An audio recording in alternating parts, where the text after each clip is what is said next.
Well, hello everyone, and welcome to Engage and Attract the Office Reimagined, a webinar brought to you by Locatee. The role of the office is changing, as everyone knows. If yesterday it was a mandatory component of the work experience, today it's an asset to build communities and to create better working experiences for employees. So I'm MaryLou Costa, I'm a business journalist and your moderator for today. I'm going to be joined by some exciting thought leaders to unpack how the changes in the work landscape we've all witnessed are impacting our workspaces, and in that, how the role of the office is being redefined in our new world of remote and hybrid work. What will the challenges be and what will the opportunities be? So we'll spend around 40 minutes picking our panelists' brains on these big questions before letting you, the audience, do the same in the final 20 minutes. You could submit your questions at any time throughout our session today using the question function. So let's now introduce our panelists. We have Timothy Ahrensbach, who's the head of workplace experience at the Lego Group. Tim has spent over 10 years in workplace strategy with a focus on building creative work environments. He's delivered workspaces all across Europe, Africa, and Asia in collaboration with organizations like Impact Hub, Action Aid, Guys and St. Thomas Foundation, YMCA, and the governments of Japan and the UAE. Welcome, Tim. Thanks so much for having me. Hi. And we have Gloria Mamwa, who's the Managing Director and Regional Head of Property for Africa and the Middle East at Standard Chartered Bank. Gloria currently leads a team of 2,500 full-time and outsourced workers. She spent over 20 years in corporate real estate, people and talent development and consultancy in the USA and in East Africa. She's also a board member of Cornet Global, the Global Association for Corporate Real Estate. Hi, Gloria, welcome. And we have Brittney van Matre as well, who's the former Director of Workplace Strategy and Operations at Nike. Brittney has over 15 years, of international management experience. One day you'll have 50 years experience. And she's authored the Nike Workplace Experience Strategy, touching over 25,000 employees. She's also a certified emotional intelligence and leadership coach, and she runs the Create the Future of Work blog. Hi, Brittney, welcome. Hi, thanks for having me. Hi, and from Locatee, we have Sabine M. Sabine is Locatee's Thought Leadership and Research Manager. She's a former corporate real estate manager, and she's spent over 10 years in corporate real estate, portfolio management, leasing, dispositions, and operations. And she's also the host of The Workplace Leader, a podcast that provides insight into modern corporate workplace strategy and development. Hello, Sabine. Welcome. Hi. Well, that is everyone. So let's kick off today's discussion with a big question. There are so many ways to transform the office, whether it's through layouts, through hybrid enabling technology, through creating experiences, or even fostering collaboration and socialization. So with precious little time and resources, how do you prioritize? Brittney, let's kick off the conversation with you today. One of the key things you often talk about is creating unique experiences that employees can't get anywhere else than at the office. So by now, most people understand that these experiences aren't just about snacks, ping pong tables, or hammocks. So what do you feel can be the starting point to define these experiences? Yeah, I'm really passionate about the human experience at work, and we all kind of crave experiences outside of work. So how can that be fostered within the ecosystem of the workplace? And my thought is that through the life cycle of an employee, all the way up from pre-recruitment all the way through to resignation or termination and 7 years past retirement, how are these employees actually being interacted with? How are they being cared for, delighted, recognized, developed, and listened to throughout the duration of this interaction with your brand and your company? And I'm thinking of human experiences like opportunities for group and team connection, opportunities to interact with the natural world, developing oneself through learning, through individual development, through learning one's values and interests. I wrote about recently, wouldn't that be cool if younger generations could be taught, how to learn their values and their interests, and then be rewarded for taking a non-linear career path throughout this life cycle of this time with this company. Because I think, people are wanting to be and express themselves at work, but within the context of real estate and spaces and services, I think that human aspect has really been missing, and it's going to take a a multi-method, really looking at not a siloed organization, but an organization that is holistically focused on human experiences. So really creating work as a place to grow and be oneself, and providing access to play and things like this, I think, are really interesting as we look at the future of work. How does that resonate with the panel? How do you guys relate to that as well?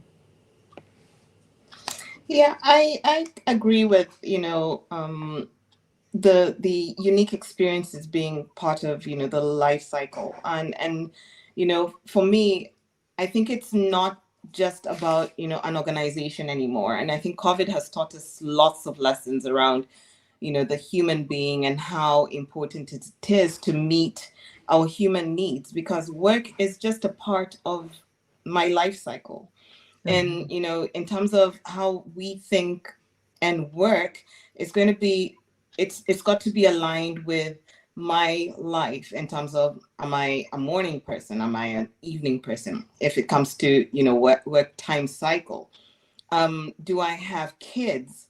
How can work stagger around those portions? And that's when, if we start thinking about it holistically, from that end, then we're able to meet our colleagues and people in the workspace in a very positive way and cater to the experiences based on their own life cycle. So a mom with 3 kids, may want to come into the office for a few hours in the morning, dash out, go pick them up for lunch, depending on where you are in the world, allow them to sort of have a, bonding time, and then cycle that through. And I think as we think about the workplace, we've got to start thinking about, we used to, certain things around the life cycle were engineered out, crashes, gyms, that kind of thing. And we're going to have to start thinking about, so if I'm catering to the human experience, human life experience, what are those things that I do need to sort of factor in the workspace to sort of support that? When I'm bringing people back into the office, what are the considerations that I need to make around making sure that they've got the balance? Ease of access. Can they quickly come in? If I'm riding my bike, I've got a quick place to dock my bike and jump into a meeting, just trying to make sure that it's a seamless experience from home to work. Because one of the things that we've learned working from home in a forced nature is that we actually kind of like it, right? Because I can dip out and have lunch with my spouse or my partner without everybody thinking that, oh my gosh, she's gone to lunch, and watching that. So I think I do agree with that in a lot of ways.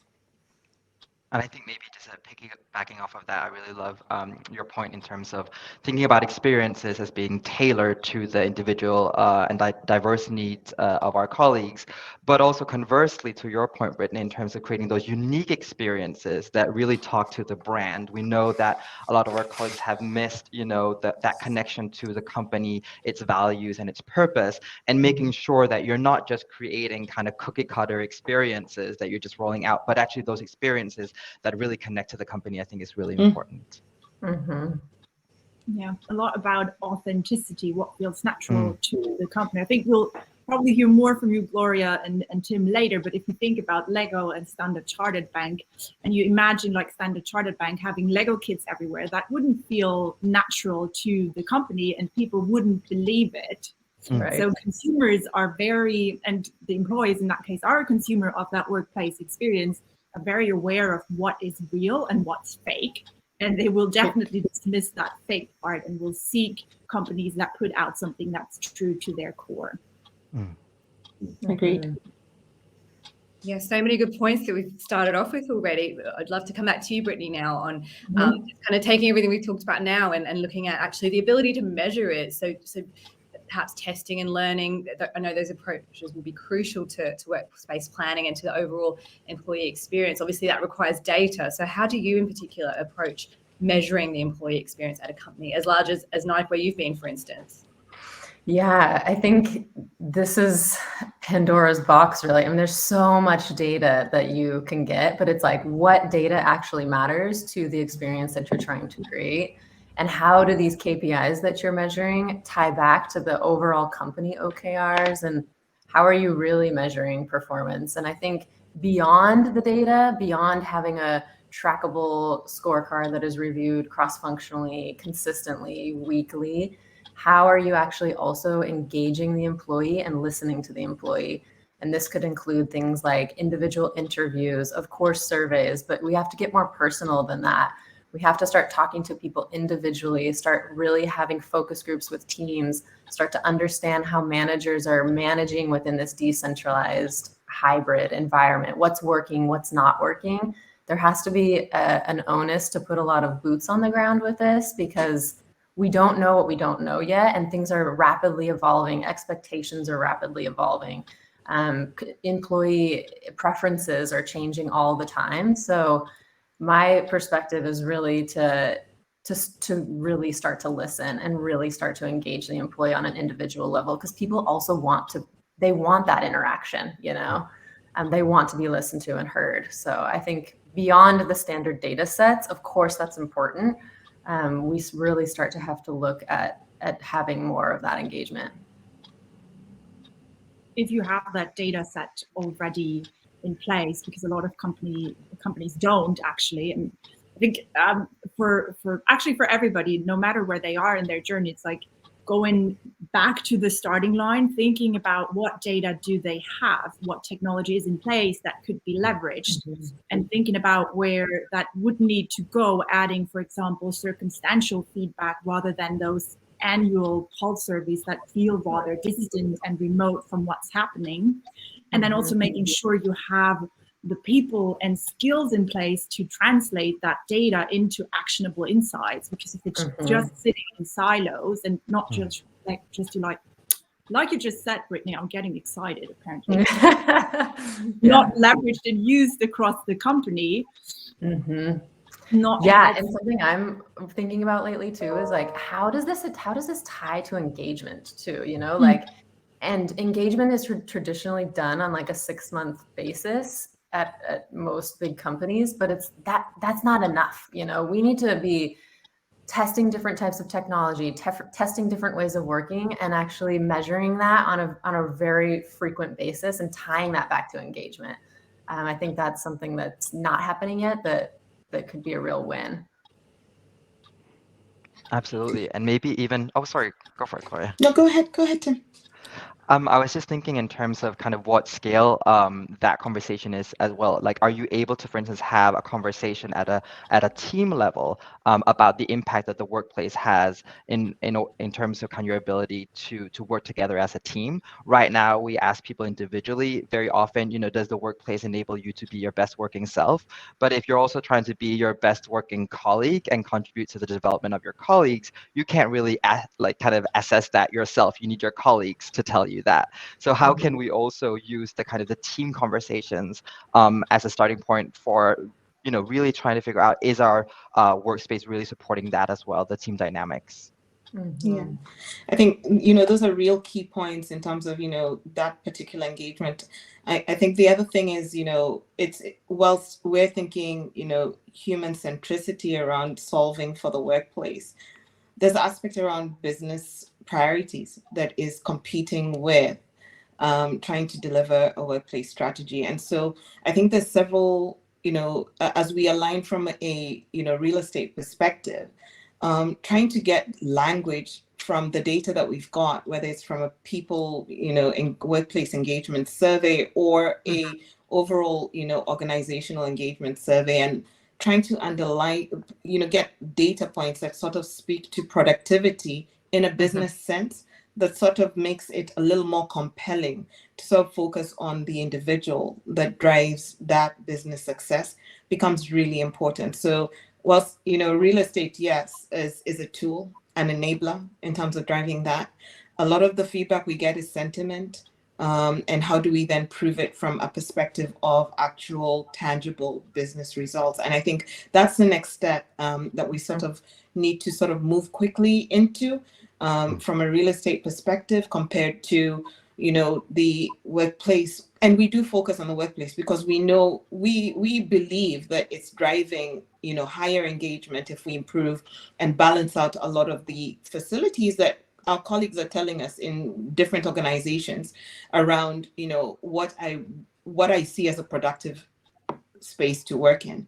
But from a business perspective, that is sentiment, right? And sentiment will drive a bit of action. And now we need to start getting data that's sort of giving us a little more of a seat at the table that allows us to sort of make real estate decisions from a business angle. And we know it, hand on heart, we can provide it. But it's how that overlays with each other. And I think that's the space we're in as an organization in terms of trying to sort of make sure that it stacks up from a business perspective. Yeah, sticking with you now, Gloria, because that was really fascinating to hear. I'd love to hear a little bit more about how that plays out in such a large organisation. I know you've been responsible for the built environment in specific regions of such a well-known, well-regarded, huge global financial institution. So how does that concept of unique experience and community resonate across such a big business? I think, the reality is COVID just leveled the playing field, regardless of what industry you're in. Financial services, global tech, entertainment industry. It doesn't matter right now when it comes to a global financial services institution in terms of the human experience and that unique experience. We all come to work, with a goal in mind, which is one, to succeed at what we're doing, but we want to be supported through that process. So I think in our view, the pandemic has sort of leveled that out. We've learned something maybe new about how consistent everybody is in their life cycle. And so the reality in terms of how we deliver for a global financial services organization is really centered around the people again, in terms of what that means. And obviously, even as we look to sort of create those unique experiences, we've got to think about the macros, the external environment for financial service sector in terms of what's happening in that space. We know that interest rate caps are prevalent everywhere globally. So the ability to sort of drive profitability gets even challenging. So in a real estate sense, we've got to make the right decisions around our people and our spaces that sort of help support the drive to profitability. And that's where we're sitting at the moment in terms of being able to sort of resolve that. And hence my point around making sure that it also makes sense from a business outcome perspective, what we're delivering in the workplace, and makes the right sense. What's the timing? How do we do this? When does it make sense to hit the trigger? But I think what is very clear for us is hybrid is not going away for us in terms of the way people work in the future. And we've got to solve for that. McKinsey is talking about, and anybody else out there that's consulting for any business, Deloitte, we're all talking about the great resignation, wherever you're looking at it, globally. The war on talent is present with us, maybe more so now. And it's going to be determined by how human-centric we've become as organizations, because it's up for the picking, right? As soon as the markets open up and there's a decision. So talent and capability becomes a huge focus from an HR perspective, and how we support that from a real estate perspective is, being able to drive the same unique experiences and communities that people have started to build around themselves to drive profitability in the organization. Yeah, well, obviously Nike, Lego, similarly large, well-known brands, huge corporations as well. Tim, Brittney, I'd love to hear from you guys about this idea of creating a unique experience when you've got kind of a workforce of thousands and creating community within that. Absolutely, and I think in terms of Gloria's point of kind of the war on talent and how, with the great resignation and the kind of changes that are happening, I think what we're realizing in the industry as well is it's not just kind of a US West Coast tech question of who's competing in that field offering the most kind of snacks or benefits. It's really everyone now has to look at how we attract and retain talent differently and what we offer, and hybrid working and ways of working is a huge part of that as well. And it's not just about the kind of the easy benefits. I think to your point earlier, Brittney, in terms of the snacks and the ping pong tables, it's really about the whole experience that you're offering and the ways that you work that people are looking at now. Mm-hmm. What's coming up for me, just being at Nike and it being such a iconic brand, is how do you use that brand, not just to speak externally to your consumer base, but how do you use that brand to speak internally to your employee base? And to really, when somebody resonates with the purpose of what you're doing in the world and they believe in it, they will work hard for you and they will work a long time for you. So Nike has a really great secret sauce. They amplify things like equality. They are baking that into the design of their company, like no VP offices, no VP parking, like things like this are hugely resonant and kind of game changing in a way for an employee. So I think things like that can be amazing. So thinking back at my time at Adidas, actually, one question we always got from the offices that were not headquarters, because what tends to happen at large corporations is headquarters is fantastic, right? You have everything there. It's really shiny. You can see that with all the tech campuses as well. And then the back offices and all the other locations, they're not that glamorous. And you still want to have equality between everyone globally, kind of. While everyone understands that an office that has just a smaller population cannot get everything built in-house, but then at least we wanted to make sure they had access to like third-party operators, and thereby as well like create a stronger community within the neighborhood they were in. So they still felt they were part of all the benefits that everybody got, and we're not just that other office that's not headquarters. This is a huge point. So right now with this decentralized workplace, people, for example, at Nike, like you don't feel you work at Nike anymore if you're just sitting in your house, So it's like, what are those things that actually make it unique when you aren't at the office? And I think that is such a key point. And I don't have the answer, I think a lot of it is about what are you doing to foster relationships outside of it? How are you training your managers to actually lead in a decentralized world and lead with, the values of the company in mind as well? I think this is a multifaceted conversation that's so cool to dive into. I'm glad you brought it up.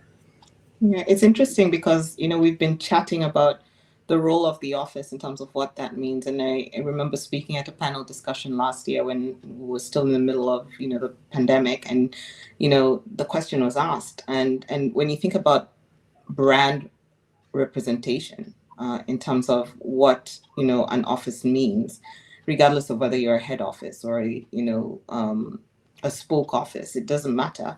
The ability to identify and with an organization will possibly be in that space. And I think how we generate value from a real estate perspective and the decisions that we're making that sort of help our colleagues, even in a hybrid setting or remote setting, have the ability to connect with that brand at a certain point and make coming to the office a little more intentional around identifying with a brand. Because yes, I can work in my home office all year, but I lose a bit of the connection with who I'm working for if I'm fully remote. And how do we create those unique experiences and moments that bring people to connect back with the brand, which in our present understanding is a physical office or a physical branch. And so the ability to do that is something that everybody is trying to solve for. But when you start thinking about the role of the office when it comes to that, and so the facet has really expanded. We were talking about corporate real estate, but we're talking about corporate affairs now. We've talked about an HR conversation.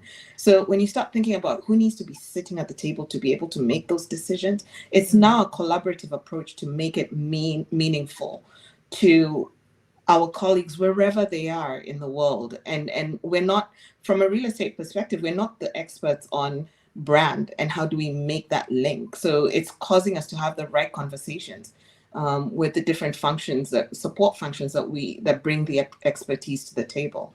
So I think it's fostering a lot more collaboration in terms of solving for the work experience and not the real estate experience.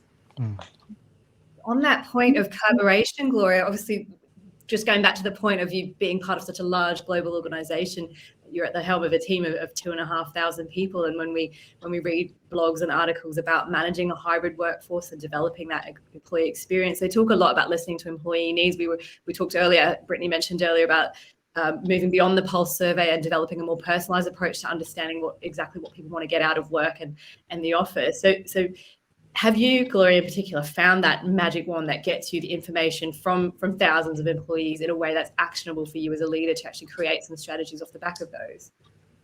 I don't think there's a magic wand, and I think Brittney touched on it in terms of the ability to continue learning from our colleagues, because she mentioned, things are changing at a rapid pace in terms of what actually makes sense. So a year ago, we were all saying, hybrid is the way people work from home a full time now because we've developed the muscle. We wouldn't bring people back into the office, and now the conversation is changing, right?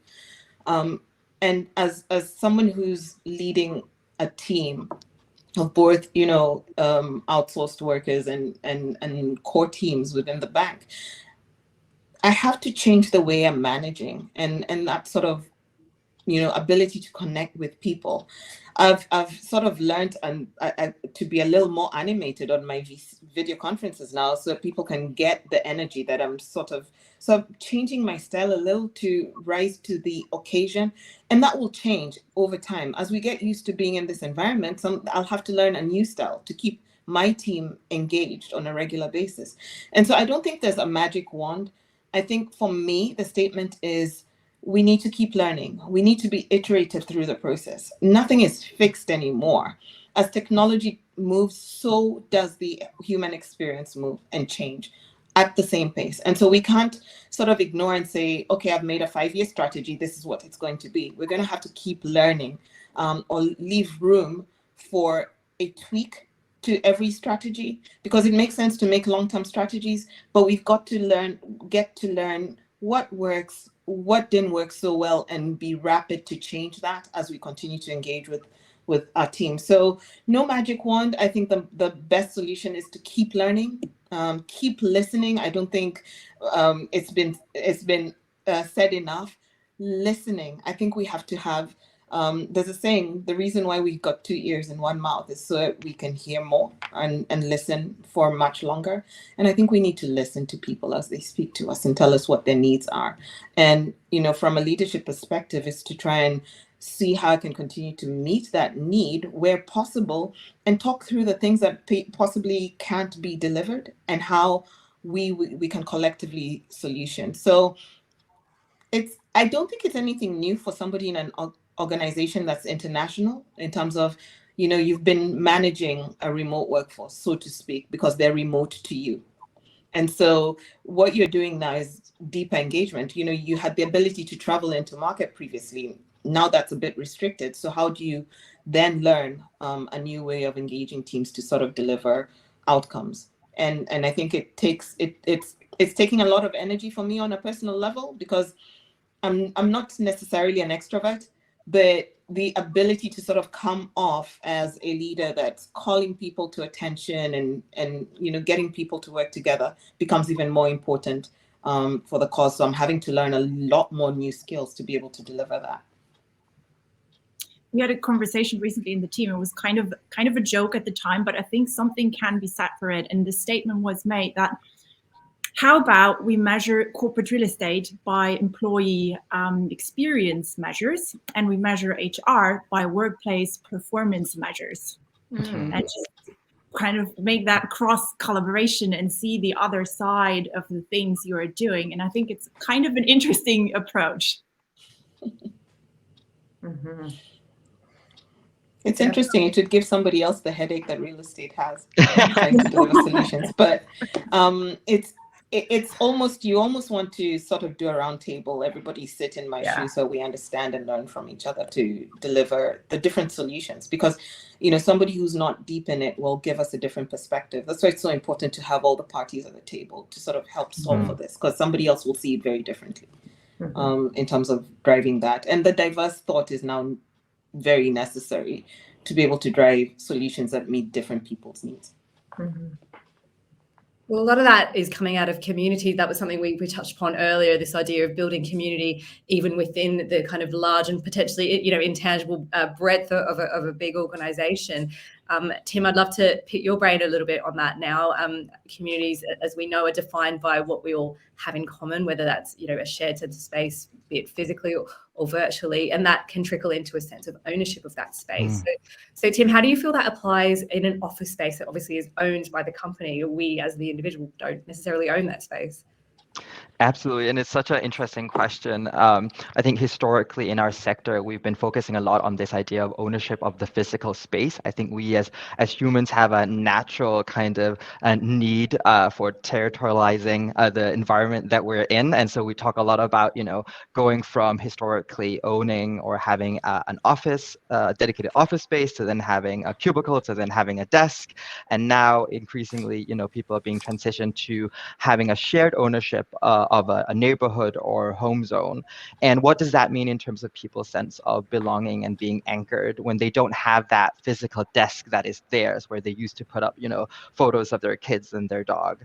And that's something that we have definitely also thought a lot about and worked with at the Lego Group as we've been transitioning our colleagues globally in all of our office environments to kind of activity-based working. So looking at how do we think differently around that space and give people that sense of belonging in a neighborhood through personalization or a kind of other interventions. And I think it's a big and very important factor because we have that need to territorialize. But I think kind of moving forward, I think it's also important for us to not just think about the kind of ownership of the asset of the physical space, but also co-ownership of the culture that exists in that space, right? And one of the things that we've learned throughout the pandemic is that, yes, for a lot of people, working remotely has worked, but for a lot of people, it's also been really difficult, especially newcomers who are trying to kind of get onboarded to and absorb a company culture. That's very difficult to do remotely. Also very difficult for those colleagues who are maybe more established, but maybe they're struggling with something professionally or personally, and they need that kind of peer-to-peer support, mentorship, kind of sense checking. And again, they struggle doing that kind of remotely. And so we've had a lot of colleagues, as we've been introducing our hybrid way of working, that are saying, well, I don't really need to go into the office because, it works well for me to just work remotely. I can do all my tasks. I can be on all of these calls. Why do I have to do that? And so for us, it's really been about reminding ourselves and our colleagues that, yes, we are individual contributors, but we're also part of a collective. We're also part of a community. And we had that obligation to really support our colleagues in that community as well.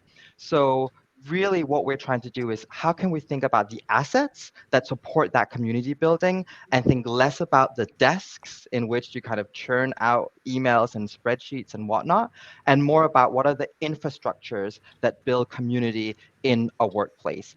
For us, coming back to Brittney's and Gloria's points around kind of thinking about the brand and being authentic, to Sabine's point, being authentic to yourself, it's all around play and creativity. So for us, it's about infrastructures around, maker spaces and training kitchens and places that you can play.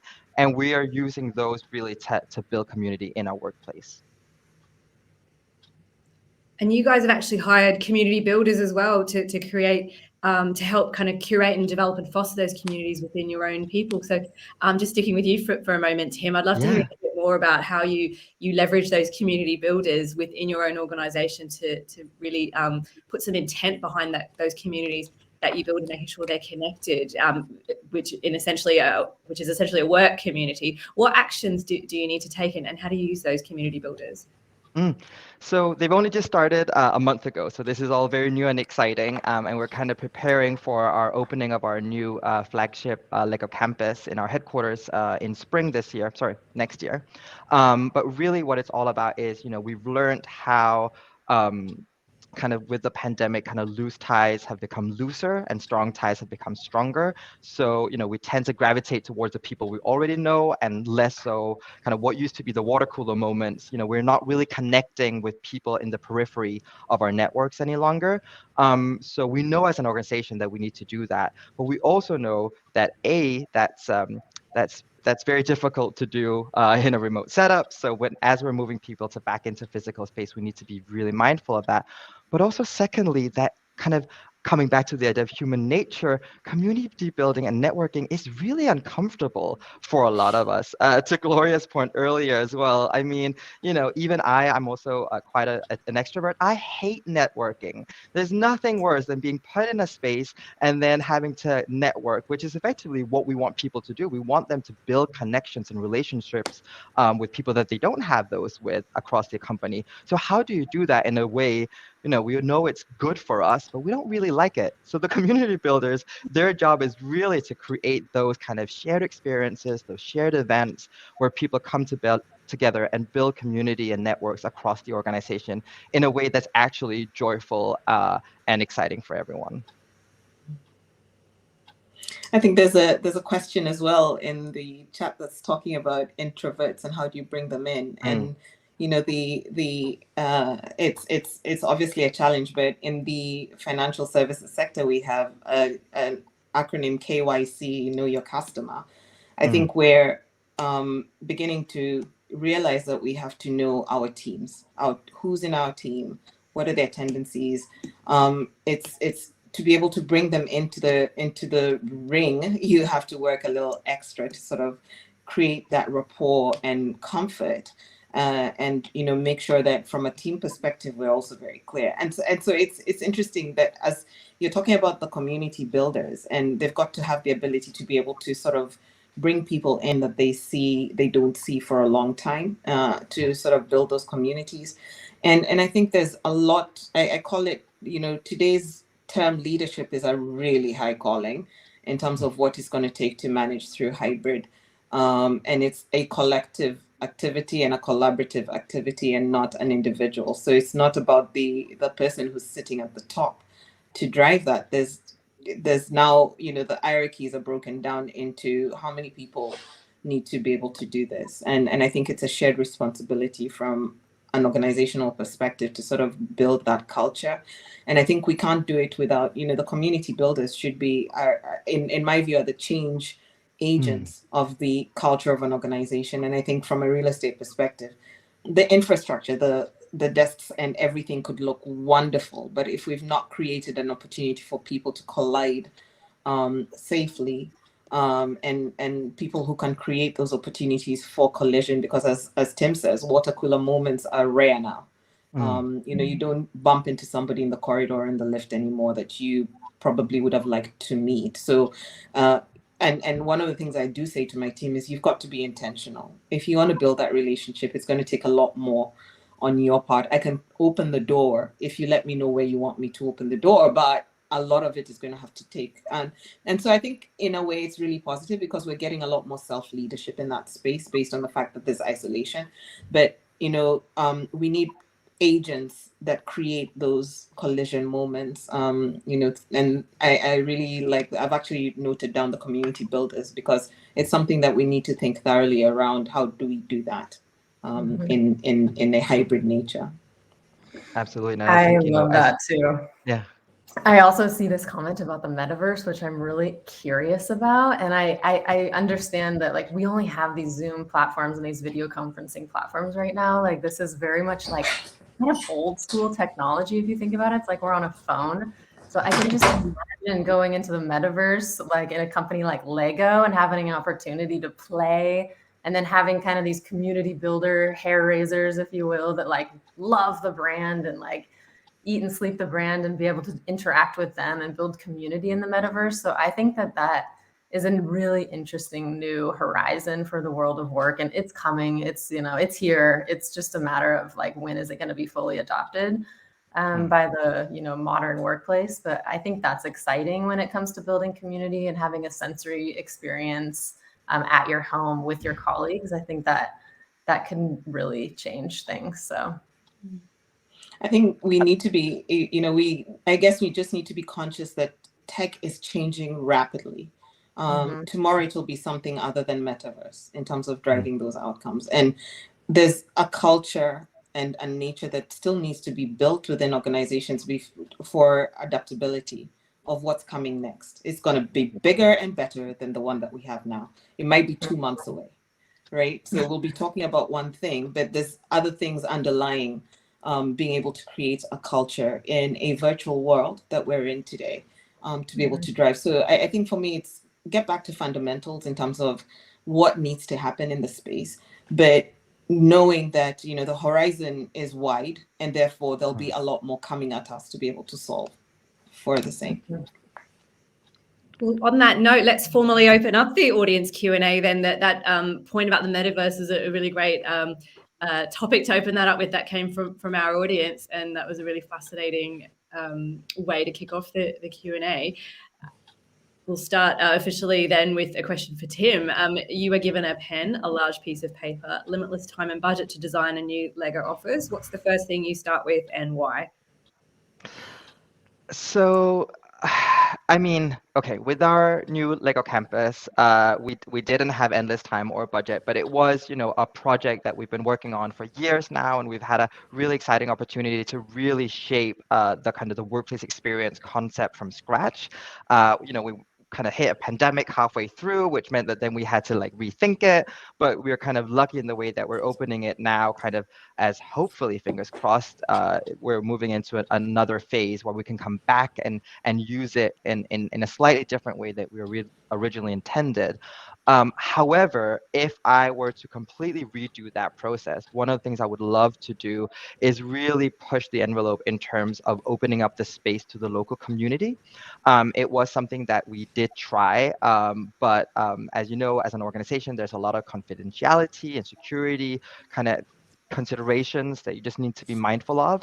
And in the end, it meant that we were able to open it up to say partners or former retired Lego employees that are coming back and being part of the community. We have a lot of retirees who are coming back to teach Danish to our international colleagues who have come to Billund and are trying to learn that gibberish language. And so that's a great way to build community. But I would have loved to really open it up a lot more and see how could we really create interfaces with the local community. So that's something I'll be very mindful of designing in from the onset on our next project. Look forward to seeing how that turns out. Okay. Well, on a more serious note, this is one for the whole panel. Do you think WELL certification, WELL certification, will be utilized to help companies attract employees back to office environments? And if so, how? So I can say from our perspective, we actually recently did some surveys and workshops with, I think it's called Gen Z now, kind of young people coming out of university and kind of moving into the workplace and their expectations around the workplace. And really at the top of their priority list was a sustainable, environmentally sustainable workplace. So I think it is at the top of people's minds, whether it's something that maybe needs a little bit of a communication piece to make sure that other people that are not in the real estate sector understand what it is. I think is maybe something that we need to do, but I think definitely at the top of people's minds at the moment. Yeah, I think it's top of people's minds, but at the same time, especially looking at Gen Z, for them, it's going to be baseline. If you don't have it, you're out, and at the same time, bragging about it will not really help you because they won't consider you if it's not on your agenda at all. So I don't think that will be the main differentiator going forward, because that will be expected that you cover that. And I think that's also going back to building culture and community. That has to be a big pillar of the company as well. Like, what are your sustainability efforts? Because we all know climate crisis is a human crisis right now, and it's especially pertinent to the younger generations. So yeah, I see a lot of younger generations not even wanting to join a big company anymore because they don't want to be involved in necessarily large capitalistic structures. So that's another reason for the Great Resignation, especially among Gen Z. I would think, a WELL certification is one data point in terms of, what an organization is doing. And I think as a collective, we probably need to start proving as an organization that what we're doing, and the WELL certification is the proof in that sense, in terms of a documented, process that an organization has gone through. So WELL and a LEED certification in terms of sustainability as an organization, that we're doing it to ourselves. So a lot of those things will be the proof point that we are doing something to it. I don't think it's the end of what organizations need to do, but I do think it's an enabler in terms of convincing our colleagues that they've got a WELL certified work environment, i.e. they are safe in terms of coming back to the office. Things will change, and we'll be looking at different things, later. But I think the sustainability process, as well as well-being, will continue to be a huge factor in an organization's ability to attract and retain talent. And so that's just something that, and so we've done WELL certification in a number of our portfolio, and we'd still be looking to, sort of roll that out. Why? Because it's got good practices in it that support delivering a WELL environment for our colleagues. Okay, on to the next question. We talked a little bit earlier about introverts and extroverts and that kind of hatred of networking, which I share as well as him. How do you build a culture that also includes introvert colleagues remotely who have an even harder time connecting through the webcam in hybrid without overwhelming them and without, says animating, but I think they might mean alienating them. So introverts, extroverts, how do we cater for people who struggle to communicate? Maybe I touched on it earlier. Yeah. Maybe I can go first, because I think I'm the one who opened the can of worms on that one around introverts. But I do think, there needs to be a lot of intentionality. I did talk about knowing your team in terms of being able to bring people in.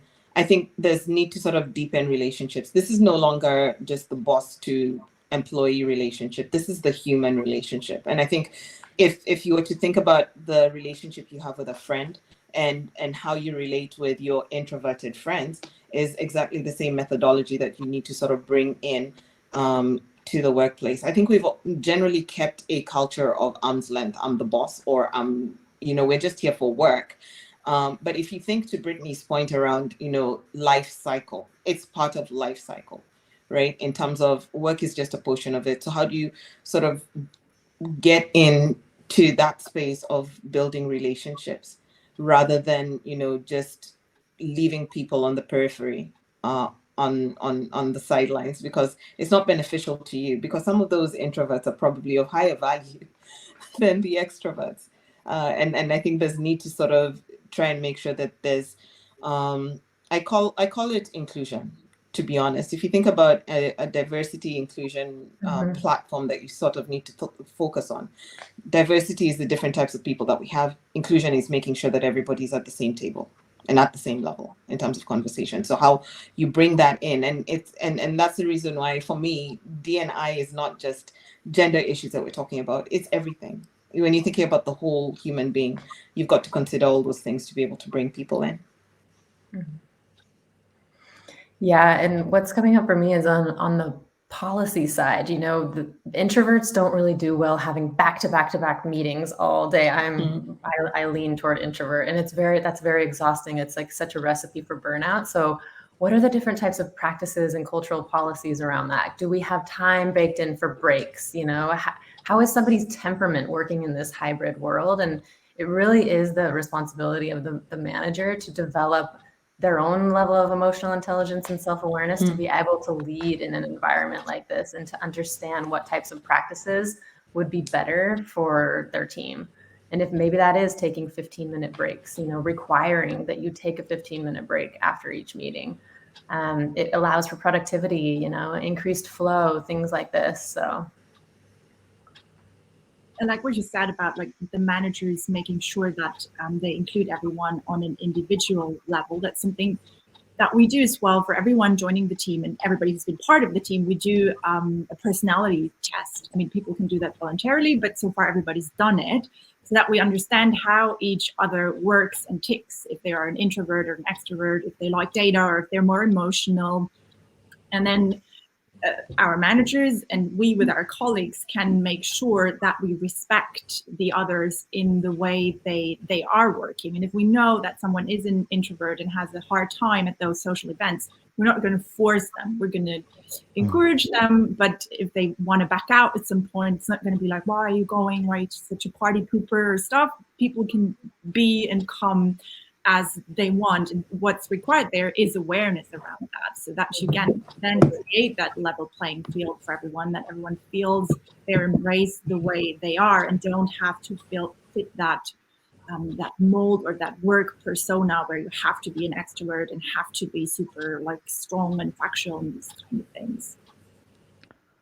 And I think an extension of that, I think, it's so, to everyone's point, it's so difficult to navigate a lot of these kind of social cues and dynamics in one space, let alone in a virtual and in a physical space. As a manager, if you're trying to kind of pick up on body language with someone who's online and you're in a physical space, it could be incredibly difficult. And especially if you are more introvert, you're on a call, but the people in the space are talking, then you need to really kind of animate and kind of be very kind of present to make people aware that you have a question or whatever, a comment. And so that is really exhausting, I think, for a lot of people. So we actually have a principle that our calls are, sorry, our meetings are either in person or all virtual, so you don't have that added sense of having to, or the added difficulty of navigating the virtual and the physical space. We talked a lot earlier about that measurement piece and that measuring employee engagement, understanding what your workforce want and need.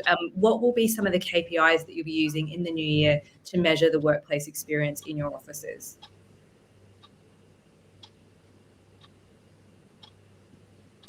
Well, I guess, one of the things that we've used is the Leesman Index that sort of, looks at how employees are supported through the different features in the workplace and their preferences around what the workplace has. So that's, I think for me, there's several things that you look at in that in terms of KPIs, and I think it's broad in terms of what you want to be able to solve for, and you've got to take a call on what serves you best in terms of driving that. So we've used an LMI score against a building to sort of, understand whether we're meeting the experience and engagement scores of the organization. So, and it's got a great benchmark in terms of number of responses to the survey. So you can always use that as a good data point to sort of focus, what actions and activities you want to do from a workplace perspective in that space. So, and it's a broad range of questioning and data to be able to help align what it is we can solve for in this space. I think on my side, it's really looking at psychological safety. How are you feeling that you can show up and be your full self at work? How do you feel supported by your manager? Do you feel safe in your team? Do you feel like you can take risks and raise your hand, try new things, propose new ideas, things like this? Like, what is the level of psychological safety within the ecosystem of where you're operating? I think that's a really important one right now, as we, don't have a lot of human interaction. Absolutely, completely agree with that. For us, it's also to the point I mentioned before, extending it from looking at just people assessing how it's enabling it, the workplace environment is enabling them to be their best self, to also be their best colleague, and really seeing whether the infrastructure and the kind of the wider workplace experience supports that, and also maybe asking managers whether they feel that their team is supported to do what they need to do together. Yeah. What we've started to do is we have like everywhere in every room and on certain equipment, we have like QR codes so that people can directly give feedback to elements in the office. And that really has helped drive engagement and also a feeling of having co-created this space. And there's another question on how do you create inspiring environments. And I think a lot can be said for people being part of that creation and actually shaping the way the workplace is looking like, because it's competing with their home now, with the place that they design to their own liking. So if you give them a say in what the workplace looks like, that's going to help a lot. Well, on that note, what are some practical ways to make the office a more inspiring environment to work in? Does the panel have any top tips for that? I think anything around play. I think like that is what breeds the state of flow, and McKinsey knows that the state of flow is like 500% more productive than regular states, and flow is really created by play a lot of times. That's how we become innovative creatures, like kind of reverting back to like childlike activities, you know, that really allow an expressive nature. So I think anything that you can bake in physically, digitally, through community, through team engagement that honors this idea of play is really inspiring in the workplace. I think the same goes for greenery. I'm this way pointing to the plant right now. I think adding natural elements can help break like the white of all the desks up, and it is proven that like these nature elements help us de-stress and calm down and feel more at home in the environment, besides what they do for the air quality as well. And for us, it's also really about the storytelling about, you know, what is it that we all do in order to really kind of achieve that shared mission that we have. For us specifically, it's inspiring and developing the builders of tomorrow. That means a lot of different things for different teams and people across the organization. So what does that actually look like in practice? And getting that kind of, when you come into the space, getting that sense of, oh, that's what they do over in department X, Y, and Z, and really getting inspired by that and having that sense of pride of work, but also pride of your colleagues, I think is really important. Yeah, I would agree in terms of, you know, just making sure that all areas of life are supported. And I'm still going back to the first comment around that. Today in real estate development, when it comes to residential, it's live, work, and play. And so you've got to sort of create that balance. You know, we've talked about, you know, the competition that's happening right now. Sabine has talked about, you know, the home is competing with, you know, the workplace in terms of being able to support employees. But what's that because it's not one size fit all again in terms of what that looks like. So I think we need to sort of also still go back, and that's why we find Leesman a really great tool to sort of get to understand what people's preferences are, and you can now start to sort of thematically solve for common themes that are running, whether it's you cut the data from a demographic perspective, you know, from a work style perspective in terms of complexity, you know, how do you solve for all those areas? So it's I think it's a really good tool to sort of drive, you know, the right solutions, because it's going to be a mix of everything, and you can't solve for everyone the same way. Can you just repeat the name of the tool, Gloria, that you use? So it's the Leesman survey, and it's delivered by you know, the Leesman organization, and they've got Leesman Index as a benchmarking tool. So if your building is at its certain point, so and the quick KPIs are really pride and productivity. So proud of the space that you're in, and a sentiment around whether you feel productive. That's driven by all those underlying questions that sort of drive those scores up or down, depending on whether we're supporting them well. Thank you. Well, I think we could squeeze in one last question. This is one for you, Sabine. So having heard from the three panelists already, what would you be envious of Tim, Gloria, and Brittney in their respective positions? And what are the challenges that they have that you are pretty happy that you don't have to deal with? Yeah, I mean, we've heard a lot about communities and community managers being brought into the workplace, and metaverse, and all the things that are now like normal to discuss. When I was still working on the occupier side, all I got measured by was like delivering projects on time and within budget.